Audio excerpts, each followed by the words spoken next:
to have a discussion on costing because this costing factors into this discussion on how you post.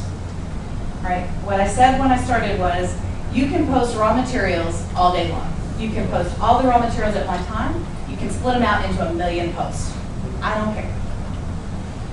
If you're going to start posting your finished goods before all your raw materials are in, then we have to talk costing, okay? The reason for that is, in Vicinity, we have this bucket called WIP, right? And it's actually an accounting WIP as well, but think of it just purely within Vicinity. We're keeping track batch by batch of this thing called WIP, and we're dumping cost into it, all right? So when you add some raw materials, we dump cost into the bucket. You add some more raw materials, we dump cost into the bucket. You post some labor, we add some more cost in the bucket. You can keep doing this all day long, right? Now I have this bucket, and I'm going to post my finished goods. One costing method of the finished good is to do what we call actual costing. And for that one, you're taking everything that is in the bucket, taking that sum cost, dividing by the quantity you're putting on hand, and that becomes your unit cost of what's coming out of the bucket, okay? So here's my great big bucket, I dump everything out, it goes into the finished good. That works great when you put all of your costs into the bucket first, and you dump all of your costs out of the bucket second, okay? When you start mixing and matching is where your costing can go crazy, and you have to make sure that your costing method fits your business process. Your other options are, one is to do, it's called a prorated with at post.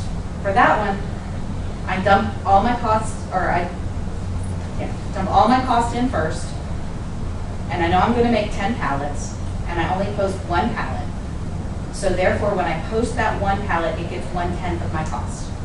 It only gets 1/10, and I have 90% left. Then I post another pallet. It gets another 10th cost. That's great. Maybe I post I see three. where you're going. We're only going to get 8. Maybe I post 3 the next time, and it gets 30% of my cost. Life is working great. If you know exactly what you're going to make, this is a reasonable option. It is my personal least favorite of the costing methods because the chances of you knowing exactly what you're going to make and having it perfect, my opinion is slim to none. Maybe your business is different. So what happens is you get to the end, and instead of having 10 pallets worth, you had 9.5. So you're ready to post what should be a final full pallet, and you only have half a pallet. But I still have a full pallet's worth of cost here. I still have 10% of my cost. So we have a little box to take care of this, and so it will clear out the rest of everything in my WIP bucket and put it on that last pallet. So your WIP account is cleared. Everything is fine. But the units on that last pallet that you just posted cost twice as much as the units that you posted on the first pallet. That, to me, maybe to an accountant that makes sense. To me, I'm like, that's just not right. It's not real. It's just not right. So, but would you have a standard cost and then you have variances? There you go. So, third costing option. Third costing option is that we use a standard cost for everything we're putting on hand with the finished goods. When you do that, because it's going on hand at a standard cost, it doesn't matter what order you post things in. You can post your finished goods first, and you can post all your finished goods before you ever put any cost into that bucket. Post all your finished goods first, then you post your raw materials, no big deal. Except, what do you have then? Is your standard cost the exact same as the cost that went into the batch? Probably not. You have a variance. So with that one, what we do is we have a method of doing an ops close variance transaction on 2 out of the 3 systems. Not yours. So on GP and NAV, we can do an ops close variance transaction, which when you change this status, same place where we changed to release, you change it to ops close, it takes anything that's left in that bucket, whether it's positive or negative, and dumps it to a variance account for you. And those variance accounts, you can actually have 8 different ones.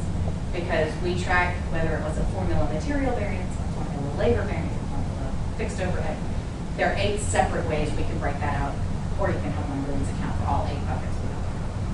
So, when you start talking to me about, can we post this then or that then, it all depends on what's your costing method. Yeah. Okay?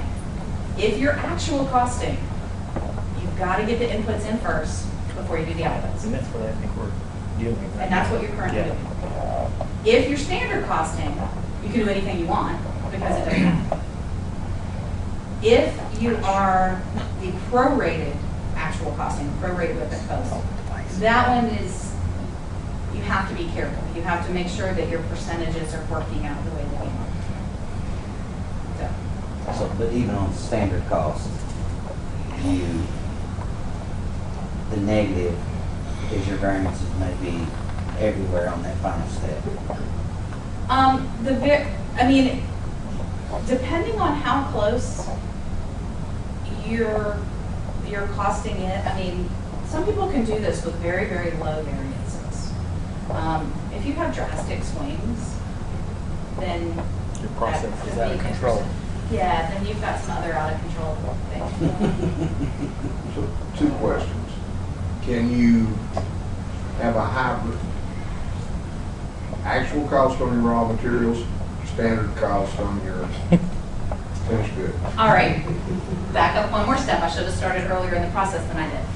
Your raw materials are always controlled by the ERP system. So if your raw materials are costed in your ERP system as FIFO, as LIFO, as standard, whatever it is, when Vicinity does a negative inventory transaction, the ERP system assigns that cost. That is therefore the cost that's going into this bucket, is whatever the ERP system said should go into that bucket. Okay? So from that standpoint, hybrid. Now, when you talk about hybrid, you have to pick at the facility level, which I keep wondering why I put this at the end for facility setup. You pick at the facility level whether you're going to do actual costing, standard costing, or the prorated version. I personally would like us to see, or would like to see that move more to the formula level, because when I'm doing my initial, if I have multi-phase process, and when I'm doing my initial batch, where I make the things from scratch and I'm using raw materials, and perhaps putting a bulk item on hand, I really like that to be actual costing. There's not a great time constraint in trying to get that bulk item on hand because it's not going out the door in a truck. It's going into an internal thing. And I'd really like that to be actually costed based on the given raw materials that went into it. But for my packaging batch, which is the one where the pallet is going on the truck, and I want it out the door because I got to invoice it, and my ERP system's not going to let me invoice it until I put it on hand. That's the batch that I really like to be able to post my finished good before I necessarily do my inputs. I would like that batch to be standard. At the moment, I can't give you, for the same facility, some of your batches use this and some of them use that. If you'd like to press that tomorrow, feel free. Could you create? Yes, this is being recorded. Are you thinking like doing toppings? So like the actual and then the other? Say your batch is you create it as like a whip, an interim item, and then on your BOM or your finished good, you call for that interim item, and then that way you could back flush your raws when you create this interim item. It doesn't, nah. I mean, you would be 2 separate batches. So you would do one batch where you consume your raws and put your bulk item on hand. That's one batch. Then you'd have a second batch that would most likely have that bulk item on the formula, not on the BOM, and you would consume it from there. Okay. And it would be 2 processes. But once again, at the moment, those 2 processes have to have the same costing method. I can't do one costing method for one. So you couldn't do actual on the batch? No. No. Okay. You said SL wasn't covered under the variance. We do not do an actual variance transaction for you. In the other two systems, we can actually write a transaction to the GL, an actual journal entry for that variance. In SL, we can't write the transaction for you, but we can give you a report that tells you exactly what the number should be. And someone could either, depending on what you want to do, monthly, daily, batch by batch. Batch by batch. You could do a journal entry. Okay. Yeah, most people who go that method tend to do it as part of their monthly close in one. But you could certainly see the detail batch by batch, and you could do the journal entry batch by batch if you wanted to. We have the detail at that level, we just can't write the transaction. Okay, that took me